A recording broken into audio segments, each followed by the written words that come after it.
莫迪再造滑铁卢，英国扛不住了。苏纳克试图悄悄修复对华关系。大家好，我是肖印华。去年年底，英国政坛诞生了第一位印度裔首相苏纳克。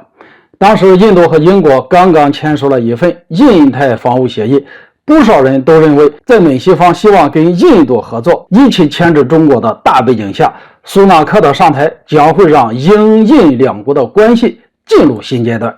印度内部更是一度刮起了苏纳克旋风，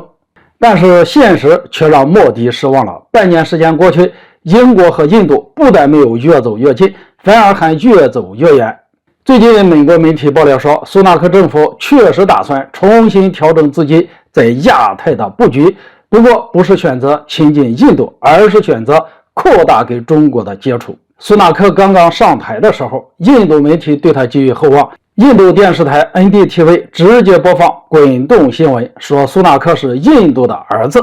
苏纳克当选之后，第一次登上国际舞台就参加了去年的 G20 会议。在这场会议上，苏纳克和莫迪面带笑容，紧紧握手的场面被各大媒体争相转载。但是在那之后，英印的关系却停滞不前了。一方面，乌克兰危机爆发以后，英国忙着为美国在乌克兰问题上当出头鸟，极力挑衅俄罗斯。另一方面，虽然印度对苏纳克非常热情，但是苏纳克本人却并不喜欢印度媒体送给他的印度的儿子这一标签。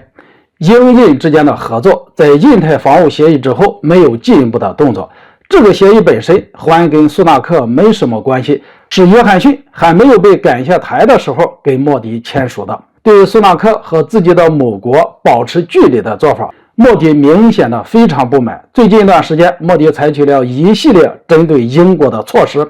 首先，他在国内大搞脱英运动，放弃当年英国殖民时代留下的政府建筑，建了新的国会大厦。此外，根据外国媒体爆料，从5月中旬开始，莫迪政府就筹划要对英国展开外交攻势，追溯殖民时期英国从印度抢走的重要文物，总数多达数千件。莫迪政府现在做的这些事对英国属于伤害性不大，侮辱性极强，英国早就应该为自己的殖民历史负责了。只要印度打开一个口子，未来大英博物馆可能要被搬空了。莫迪开了这个头，估计就是发现苏纳克在英印关系上不给力，所以想要给他找点麻烦，提醒他不要再避险了，把目光从乌克兰战场赶紧抽回来，多看看自己印太的母国。不过莫迪恐怕要失望了，从最新传出的消息来看，英国确实打算重新调整战略重心，分一些精力来到印太。但是苏纳克更重视的接触对象不是一直刷存在感的印度，而是中国。根据美国彭博社的一篇报道，最近眼看美国和欧洲都纷纷放出风声，要改善和中国之间的关系，英国扛不住了。英国脱欧之后的这几年，在国际事务上基本就是美国的马前卒，美国不方便说的话他来说，美国不方便给的东西他来给。在乌克兰问题上提供贫铀弹、远程导弹，这些踩俄罗斯红线的事都是英国跳出来做的，然后美国在背后呐喊助威。这样的情况在美国围堵中国的时候也非常的明显。在马克龙访问中国之后，苏纳克第一个跳出来指责法国。英国国防部还曾叫嚣，为了防止台湾地区被入侵，他们要永久性的在印太地区部署一艘军舰。可以说，为了给美国服务，中英关系被搞得一团糟。然而在这样的情况下，美国却突然嚷嚷着要改善跟中国的关系，在反华的路上踩了一脚急刹车。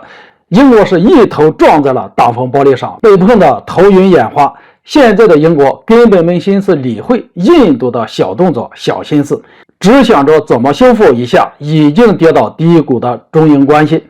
根据彭博社的爆料，最近英国一些官员已经开始四处活动，想要寻求和中国的接触。莫迪刚刚在 G20 会议举办的问题上遭到了多国的抵制，现在中印关系逐渐紧张的情况下，英国又开始接近中国，这无疑是莫迪近期在外交上的又一个滑铁卢。好了，今天就说到这里，咱们下次见。